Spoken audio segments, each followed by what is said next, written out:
നമസ്കാരം. ഗുരുഗീത 81 തൊട്ട് 85 വരെ.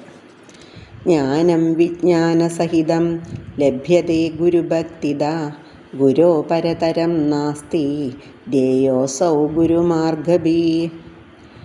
ഗുരുഭക്തിയിലാണ് ജ്ഞാനവിജ്ഞാനങ്ങൾ ലഭിക്കുന്നത്. ഗുരുദേവനേക്കാൾ ശ്രേഷ്ഠമായി മറ്റൊന്നില്ല.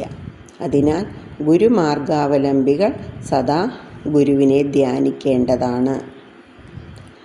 യസ്മാത് പരതരം നാസ്തി നേതി നേതീതി വൈ ശ്രുതി മനസാ വചസാ ചൈവ നിത്യമാരാധയേത് ഗുരും.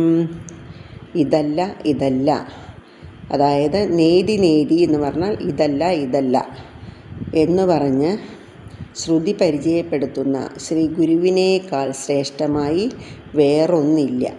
അതിനാൽ ഗുരുബ്രഹ്മത്തെ മനസാ വാച ആരാധിക്കേണ്ടതാണ്. ഗുരോ കൃപാപ്രസാദേന ബ്രഹ്മവിഷ്ണു സദാശിവ സമർത്ഥ പ്രഭവാദൗ ച കേവലം ഗുരുസേവയാ.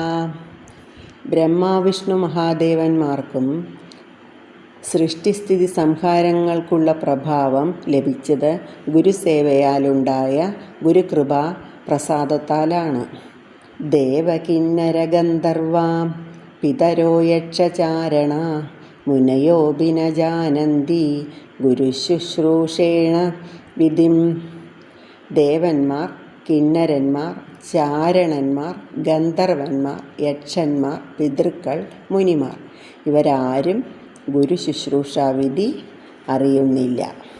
മഹാഹങ്കാരഗർവേണ തപോ വിദ്യാബലാന്വിത സംസാരകുഹരാവർത്തേ ഘടയന്ത്രേ യഥാ ഘടാ. തപസ്, വിദ്യ എന്നിവയാൽ ബലാന്വിതരായവരും മഹാഅഹങ്കാരസഹിതരുമായ മനുഷ്യർ സംസാരനദിയിലെ ആവർത്തചക്രത്തിൽപ്പെട്ട് ഘടയന്ത്രത്തിൽ ഘടം എന്ന പോലെ ചുഴലുന്നു. ലോകാ സമസ്ത സുഖിനോ ഭവന്തു.